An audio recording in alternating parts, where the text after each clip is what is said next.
Hi, this is Andy and Sharon McClellan from Father's House. Welcome to this teaching session.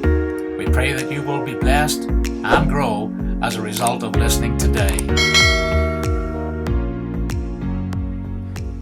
Thank you. Yes, after that rather enigmatic comment from Andy, we had a bit of a puncture in the fast lane yesterday and had to get retired. So hopefully that's a sign that this will be a new season of rest that we're entering into.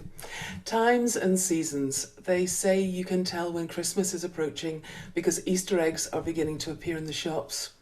I watch very little TV, but I had 9 kilos of crab apples to peel the other day, so I switched it on just more really for some background entertainment. And there seemed to be a lot of emphasis on the new series of Strictly Come Dancing approaching this weekend. A sure sign that the longer evenings are fast approaching, and the final will be broadcast just 1 week before Christmas, so the countdown has begun. Now, we may get excited about the stars on TV, but for thousands of years our forefathers have looked to the heavens to understand the times and seasons. Until relatively recently, like the past 2,000 years or so, everything revolved around the appearance of the new moon. A new moon was proclaimed once it appeared, and since it meant an extra day of rest and celebration, there was a lot of excitement and anticipation as the 27th, the 28th or the 29th day approached.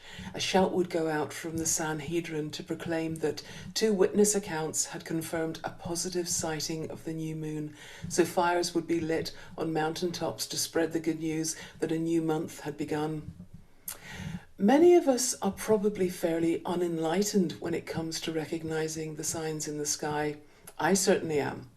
Friday morning I was looking out the window at around 6 o'clock and there was a beautiful thin crescent moon glowing in the darkness. Immediately I assumed it was the beginning of a new moon, so I did some serious research. In other words, I googled the moon times on the internet and discovered it was actually the waning or the disappearing of the old moon. We have so many gadgets and mapping apps on our mobile phones to direct us, but there actually came a strange comfort in discovering that the waning moon, which I was seeing, always points towards the east. Now, we probably don't think very much about how our calendar came into being, but I just want to very quickly give a bit of an overview, as it will hopefully help us to understand some biblical verses more clearly, which we'll be looking at shortly. So the word month, it's derived from the Latin word for moon, though there were of course many moons before the Roman Empire came along. If we look back as far as we are able, then we can see that in Exodus chapter 12, the Lord spoke to Moses and Aaron when they were still living in captivity in Egypt. Moses and Aaron had been attempting to secure the release of the Israelites, and despite the plagues of blood, the plague of frogs, the plague of gnats, the flies, the livestock, the boils, locusts, and finally darkness, Pharaoh was still refusing to let God's people go. As we well know, the 10th plague would culminate in the death of the firstborn. But God had a better plan for his own people. The death angel would pass over the homes of every family which obeyed the very specific instructions given to Moses, which we now find recorded in the book of Exodus chapter 12. Verse 1, Now the Lord spoke to Moses and Aaron in the land of Egypt, saying, This month shall be your beginning of months. It shall be the first month of the year to you. Speak to all the congregation of Israel, saying, On the 10th of this month, every man shall take for himself a lamb. And that, of course, was the preparation for the Passover. The Gospel writers tell us that explicitly that Jesus had returned to Jerusalem in preparation for the Jewish Passover, as the events of the crucifixion were about to unfold. So the month of Passover, when it occurs, would be to Moses, Aaron and their people the first month of the year. Indeed, Passover is regarded to be one of the most important events in the Jewish calendar, and it has been handed down from generation to generation, and our date for Easter still coincides with the Jewish calendar, since Jesus is our Passover lamb who was crucified on Passover. As we read in Exodus 12, a lamb was to be taken on the 10th day of the month and sacrificed on the 14th day of the month. Now, we don't know if God's instruction that the month of Passover was introducing a new calendar or not, but we do know that the Israelites left Egypt in 1513 BC. And the month of Passover was still considered to be the first month of the year until more than 800 years later, when Numa Pompilius, the second king of Rome, he was the one after Romulus, Numa Pompilius decided to establish a temple to the god Janus and reorganized the calendar months. So just to recap and make sure we're all on the same page, until maybe 2,000 years ago, the vast majority of people relied on the appearance of a new moon to signify a new month. This is what is known as a lunar calendar. A new moon can appear anything after 27.3 days or as late as 29.5 days. And we can actually say point because the new moon will actually appear during the daytime. It can be seen. So the date is not actually set in stone. The first month of the year, as instructed by God to Moses and Aaron in Exodus 12, would be the month when Passover, and as we all probably know, the date we celebrate Easter falls at the same time. It's a movable feast. It can fall between March and April. So Easter, or Passover, falls slap bang in the middle of the first month, since Moses was told that sacrificial lamb should be prepared that month. First month of the year would fall around March, April time. The second month would be April, May. The third month would be May to June, and so on, usually towards the end of the month or the beginning of the following month, as we would calculate it. The Hebrews didn't actually name their months until they came back from the Babylonian captivity, which was some 1,000 years later. Until then, they simply referred to the months as the first month, the second month, etc. It was the same with the days of the week when you think about it. Even in Jesus' time, we read about the first day or the third day. In fact, the only day of the week to have a proper title was the Shabbat, or the Sabbath, which was the seventh day, and then the first day would eventually become known as the Lord's Day. But anyway, following their return from the Babylonian captivity, the Hebrew people would start to adopt Babylonian names for their calendar months, so that's why the month of Passover is now known as the month of Nisan, and today is actually the last day of the month of Elul.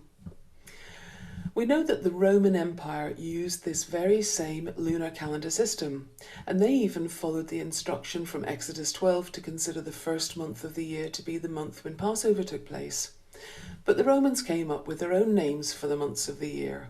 March, the first month, was named after Mars, the god of war.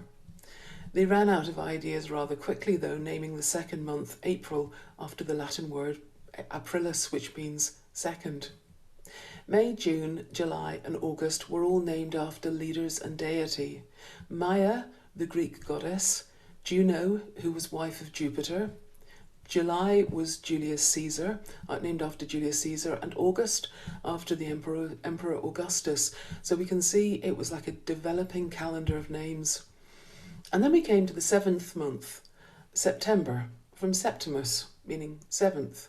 October, after Octavus, the Roman word for eighth. November, after nonus, or ninth. And December, after decem, the Latin word for 10th. We don't know what the 11th and 12th months were originally called, but I would hazard a guess and say they were probably called 11th and 12th.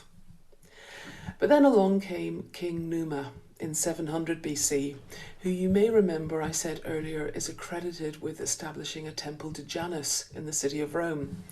And he decided to name the 11th month after Janus, who was a Roman god with two faces and the ability to see the future and the past. And then the final month of the year was February, after the ancient Roman festival of purification, Februar. But not only did King Numa rename the calendar, he also decreed that the 11th month, which was January, would become known as the first month of the year. And it was a breakaway from the pattern of months and seasons that God had established way back in Exodus 12. Over time, the Romans would also rename the days of the week to incorporate the sun, the moon, and a whole pantheon of their gods, from Sun Day and Moon Day to Woden's Day, Thor's Day, and Saturn Day. Friday has nothing to do with eating fried eggs and bacon. Friday is derived from the Germanic translation of Venus Day, which is Frigas Day or Friday.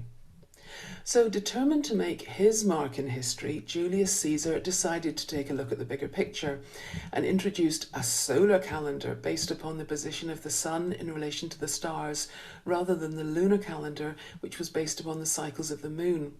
For want of a better name, he decided to call it the Julian calendar. It was a huge undertaking and required some incredible calculations, and indeed his statisticians and astronomers did an admirable job. However, they were approximately 11 minutes out in a year.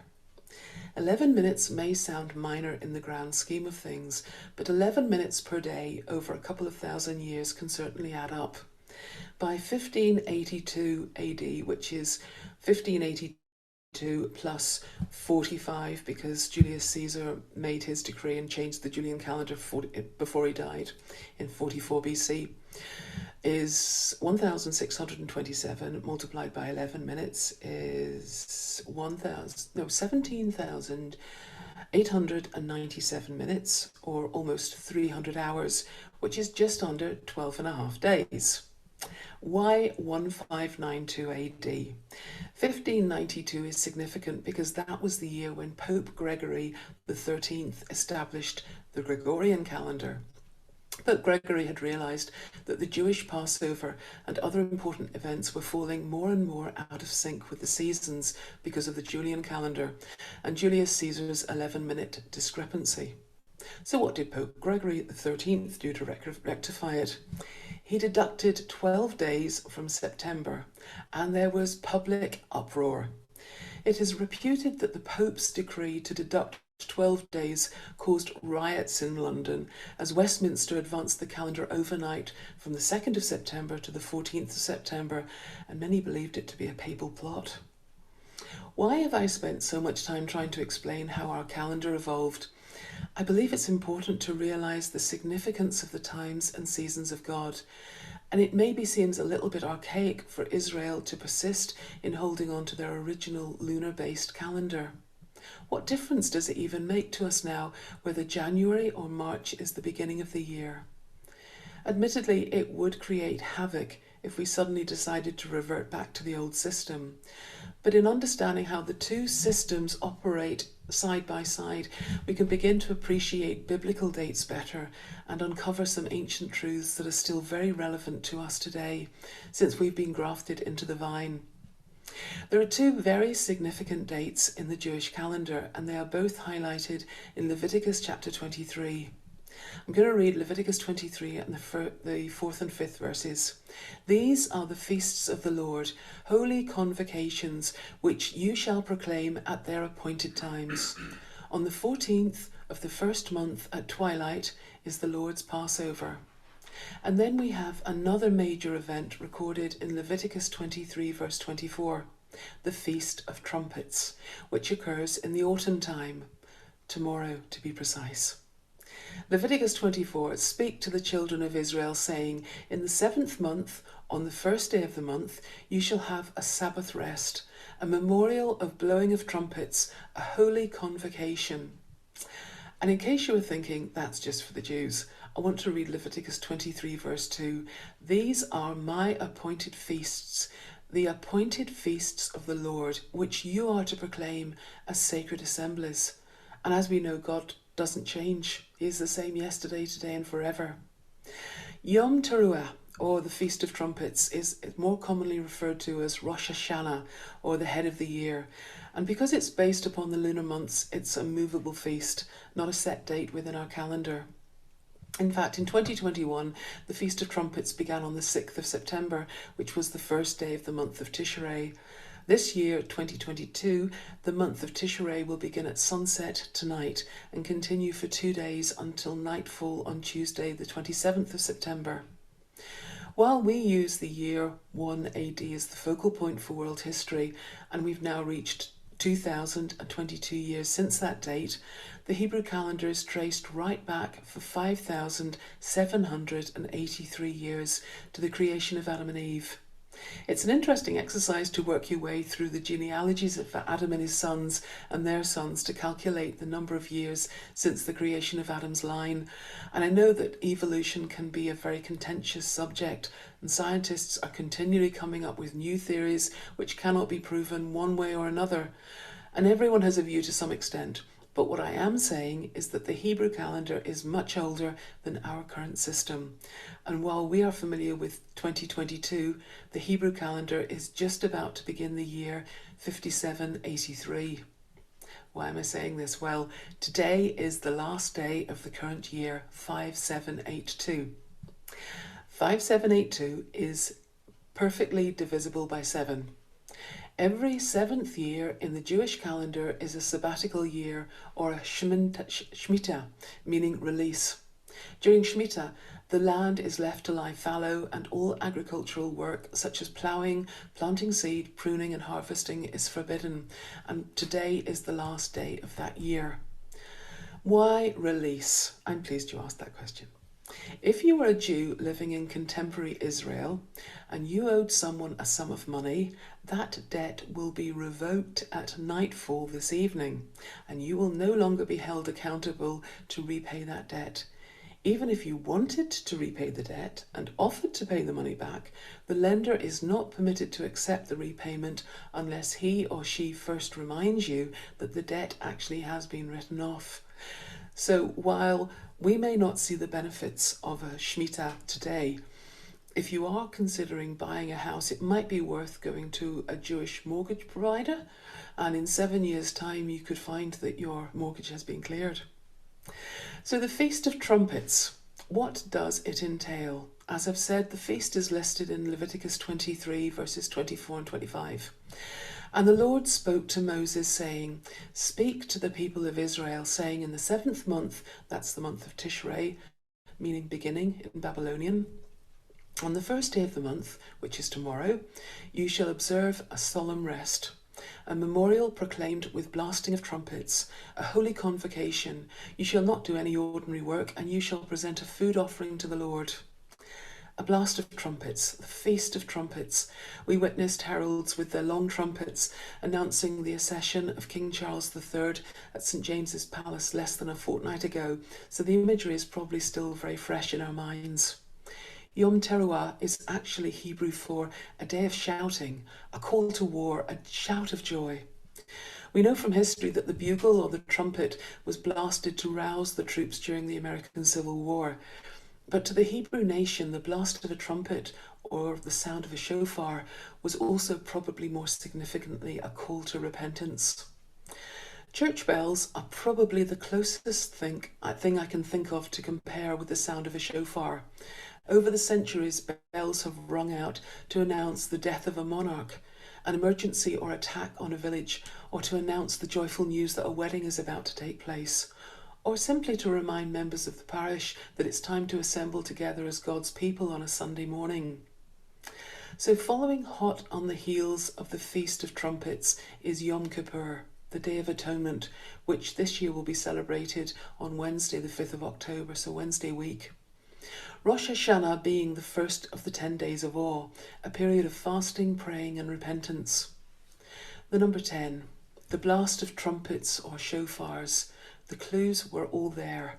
The Torah is full of imagery, and any self-respecting Jew would have known without any shadow of a doubt that the instructions were a reminder of events at Mount Sinai, when the Lord summoned Moses and the people to be a special treasure, a kingdom of priests, a holy nation. Maybe the number 10 was a clue to you of the commandments, but do you remember the trumpet sounding? I'm going to read to you Exodus chapter 19, verse 13, and then verses 16 to 19. "When the trumpet sounds a long blast, they shall come up to the mountain. On the morning of the 3rd day there were thunders and lightnings, and a thick cloud on the mountain, and a very loud trumpet blast, so that all the people in the camp trembled. Then Moses brought the people out of the camp to meet God, and they took their stand at the foot of the mountain. Now Mount Sinai was wrapped in smoke because the Lord had descended on it in fire. The smoke of it went up like the smoke of a kiln, and the whole mountain trembled greatly. And as the sound of the trumpet grew louder and louder, Moses spoke, and God answered him in thunder. Then the 10 Commandments were delivered. God manifested his presence with the sound of a trumpet that caused the people to tremble.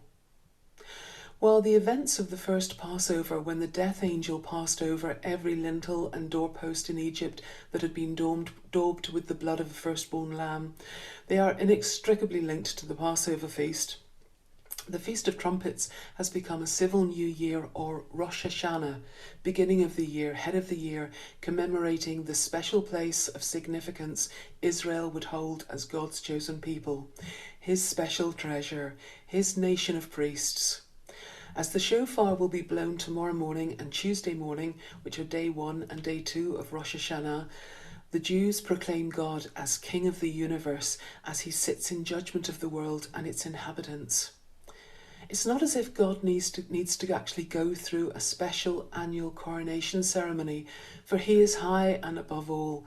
But the sound of trumpets and shofars is a reminder that we are in the presence of Almighty God, and the blast is a fitting way to announce his presence. The blowing of the shofar was also symbolic of events in Genesis 22, when God supplied a ram for Abraham to sacrifice in place of his firstborn son Isaac. The command in Leviticus to blow the shofar on the first day of the 7th month, but in actual fact the shofar would have been blown virtually every morning throughout the past month of Elul as a foretaste and a preparation for the actual Feast of Trumpets. I say virtually every morning. This is just one of those little interesting facts that you come across. This morning the shofar will not have been blown for 2 reasons. Namely, if the shofar is blown every morning for the past month, then it can become more of a habit than a direct response to a command to actually blow the trumpet on the first of the month. Secondly, Satan is known as the accuser, and the rationale goes that by deliberately choosing to not sound the shofar on the morning before Rosh Hashanah begins, we will actually intimidate him. When Satan sees that God's people are so confident that they will be victorious on the day of judgment, Yom Kippur, that they don't even find it necessary to sound the shofar today, he is utterly confounded and loses confidence in his carefully prepared case against God's people. So just as the events at Mount Sinai were stamped indelibly in the memory of the nation of Israel, the Feast of Trumpets, the sound of the shofar, the very same word used in Exodus chapter 20, verse 18, reminded Israel that they were a people under covenant, a people which had accepted the responsibilities of being God's special people. Being in covenant with God included repenting of sin, which was actually a form of breaking the covenant, and then seeking atonement. We've looked with quite some detail at how the Hebrew Lunar Calendar and our Gregorian Solar Calendar have developed, and it is a useful analogy to look now at the phrase which we often hear spoken, an appointed time or an appointed season. I've done pretty well today getting this far without wandering off down a rabbit hole of Hebrew words. Yes. The Hebrew word which most of the Bible translators interpret as an appointed time, a place, an appointed place, an appointed meeting is moad. That's spelt M-O''A''D. And if you're familiar with Strong's Concordance, then you'll find it listed as H for Hebrew 4150. Moad is an interesting word. It's derived from the root word ya'ad, which is the word meaning to do something properly or appropriately, to make an appointment. Idea being, if you do something properly, then you make an appointment to make sure it happens. You put it on your calendar. In other words, you deliberately plan to do something in order to ensure that it will happen. Ya'ad is a primitive root word. And with all primitive root words, we can actually see the meaning behind the DNA is spelt out with its root letters. And this particular word is spelt with 2 root letters, which makes it a little bit simpler. The 2 root letters being ayin and daleth.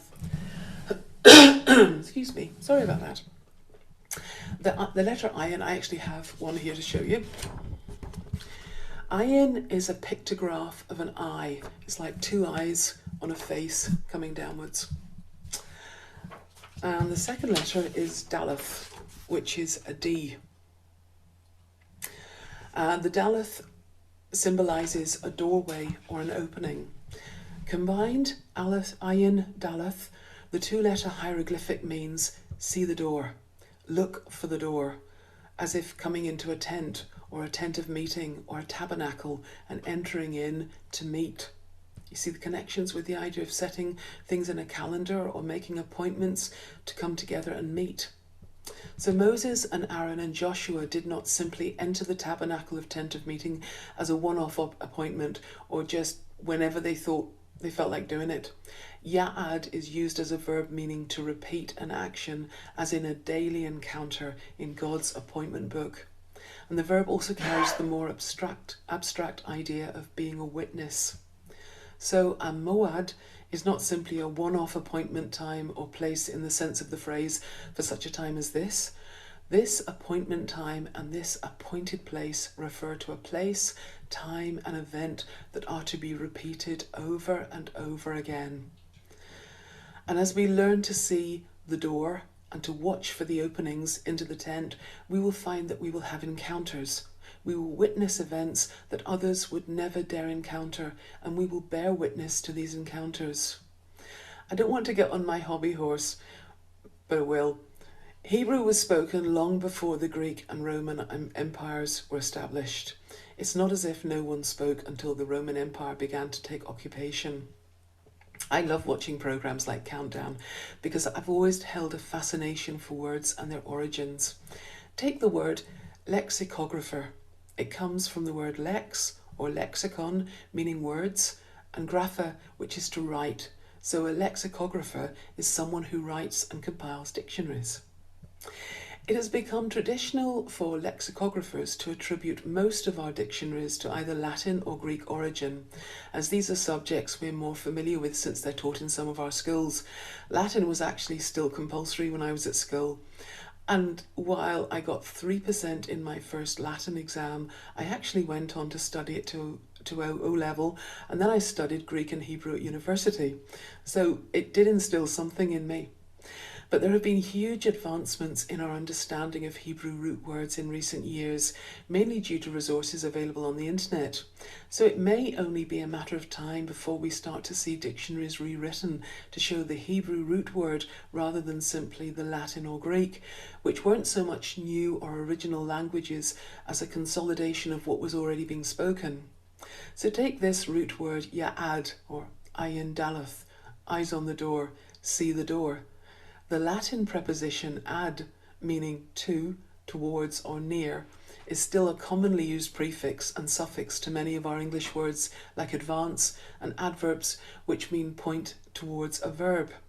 So basically, ad comes from ya'ad. Back to the Hebrew calendar. Assuming that I haven't confused you altogether, there are 2 new years in the Hebrew calendar. The religious New Year, which was decreed by Jehovah God in Exodus 12, naming the month when Passover or Easter takes place as the first month of the year, and then the 7th month of the Hebrew calendar when the Feast of Trumpets is celebrated, which is more a civil New Year, since the phrase Rosh Hashanah means head of the year and isn't actually found in the Old Testament. It's maybe not that strange an idea to us really though. Because when you think about it, from the small Pacific islands of Tonga, Samoa and Kiribati, to Baker Island, which is midway between Hawaii and Australia, the world celebrates New Year on the 1st of January. And then we have a financial or a fiscal New Year at the start of April, when businesses begin a new tax year. And then schools and colleges begin their New Year in the autumn time. Rosh is the Hebrew word for headship, and the root word means to inherit, to shake or to nod. At first glance you may be thinking, that sounds a bit vague, but think of the chief of a tribe or a monarch. It's more fitting for someone in their position to indicate their consent or their displeasure with a sedate nod or a shake of the head. Even a child will quickly learn to recognize the headship or the authority of a parent with the raising of an eyebrow, that look, a slight nod or shake of the head that speaks volumes.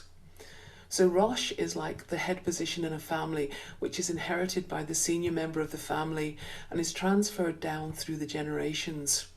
It may not be deemed popular or even fair in today's society, but a family wealth or land or property, the title of a duke or duchess or even HRH often needs to be passed down through the eldest child in order for the estate to continue.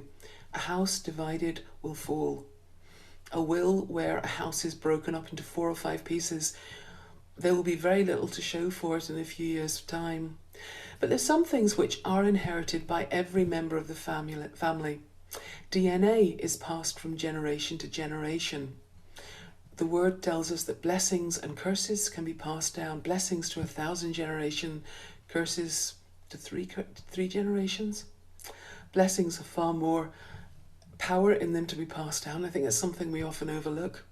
A recent study of Holocaust survivors, though, showed that trauma was passed on to their children via their genes. That's quite sad. While Rosh Hashanah may not be a biblical name for the Feast of Trumpets, Hashanah is the Hebrew word for the year. So Rosh is head, and Hashanah, Ha meaning the, Shana is the year. I love exploring the Hebrew way of thinking as it's so rich in meaning. Take, for example, the way we think about years. We think of years as the sum total of a period of time. We talk about something that happened so many years ago, or when we ask someone their age, the reply is X number of years. But in Hebraic thought, a year is not measured as a length of time. A year is the revolution of time. It's a circular rather than linear thought. It's repeating rather than extending. In Hebrew thought, time revolves, seasons repeat. Each year runs its course, and then the next year replaces it. As the Feast of Trumpets reminds us of the calling at Mount Sinai for God's people to be a royal priesthood, a holy nation belonging to God, Rosh Hashanah is a time to evaluate our position, to remind ourselves that we should be rising into the authority we have inherited as sons of the Most High and moving in the strength of our calling. You may be thinking, no, we aren't Jewish. We don't have that heritage. But we have been grafted into the vine. And as Paul wrote in 1 Peter 2 verse 9, but you are a chosen generation, a royal priesthood, a holy nation, a peculiar people, that you should show forth the praises of him who has called you out of darkness and into his marvelous light.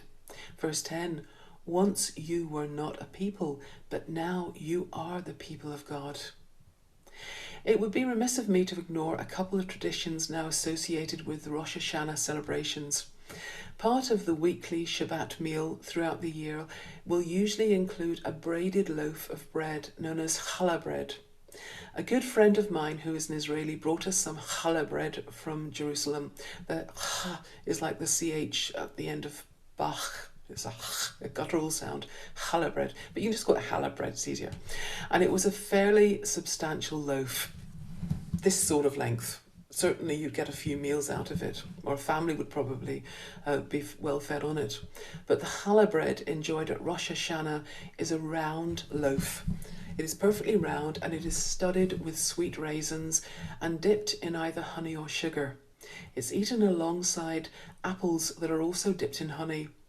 Honey is added and sour or tart foods are avoided at this time of year to symbolize hope for a sweet and pleasant year ahead. So even if you love blackcurrants or lemon, you wouldn't eat it over the next couple of days.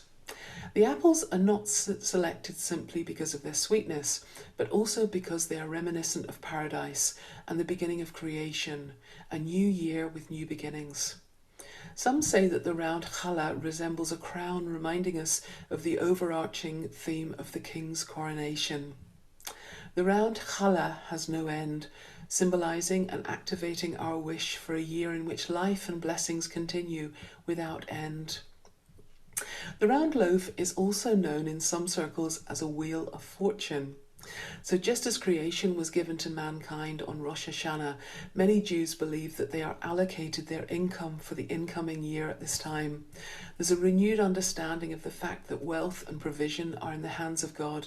So as the bread is kneaded and proved and baked, our fortune may go up and down, but ultimately everything is in the hands of God. We might be thinking this idea is a little bit strange to us, but maybe not. A harvest is gathered at this time of year, and the farmer must decide how best to manage the harvest so that he will be able to survive until the next crop is harvested.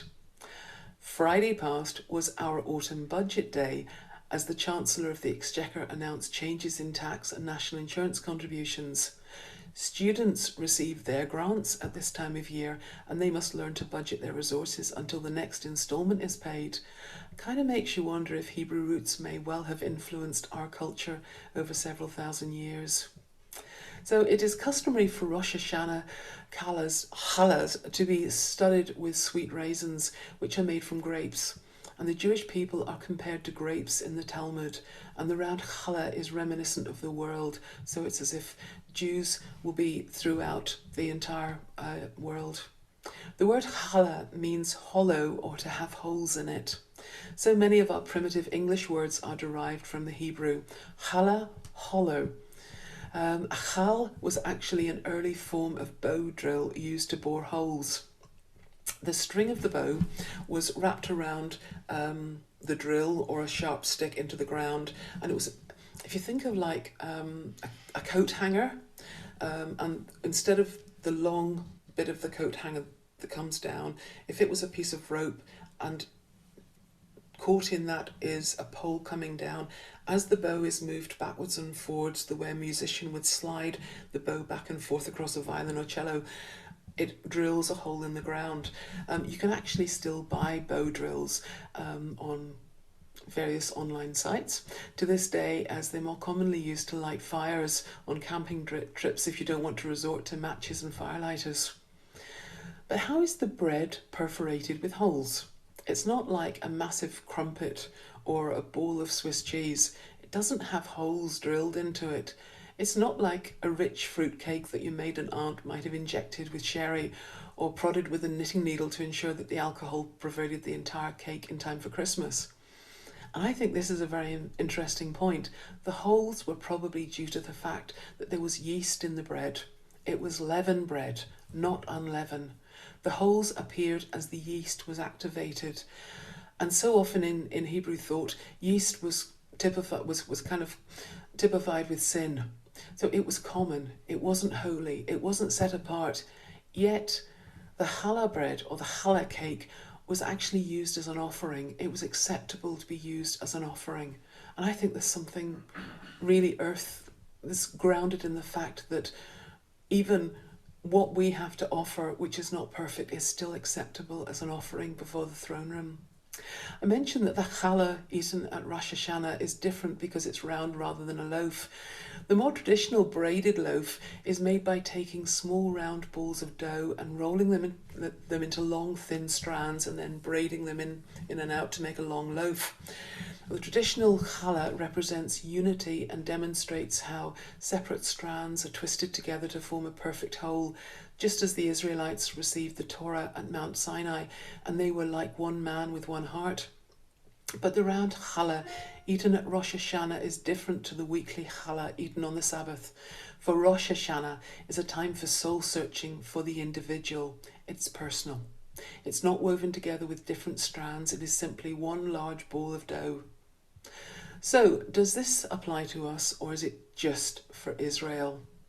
Did Jehovah just provide a lamb for Abraham?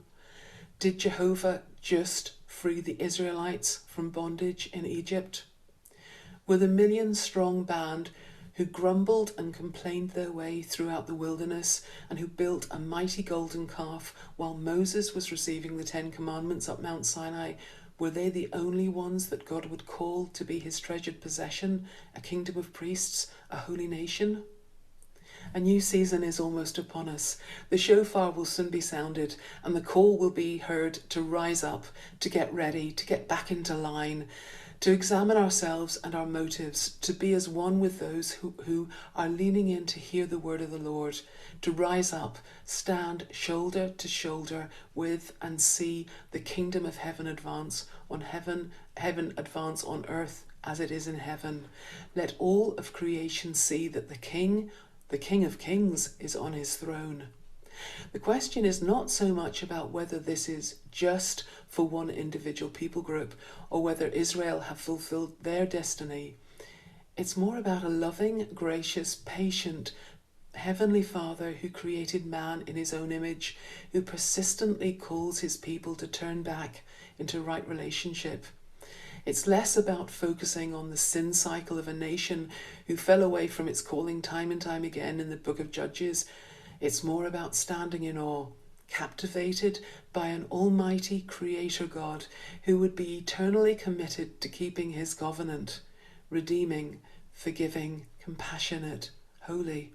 A God who never changes, a God who chose the nation of Israel to be a walking, talking, living example of how he faithfully loves and blesses. From the beginning of creation, when Adam walked with God in the Garden of Eden, to the miraculous provision of a sacrificial ram, to the call at Mount Sinai to be a kingdom of priests, a holy nation. We don't stand in judgment of Israel. We don't stand in judgment of anyone. We simply kneel in awe of the one who calls us to be his bride, his chosen, and we simply follow. Amen.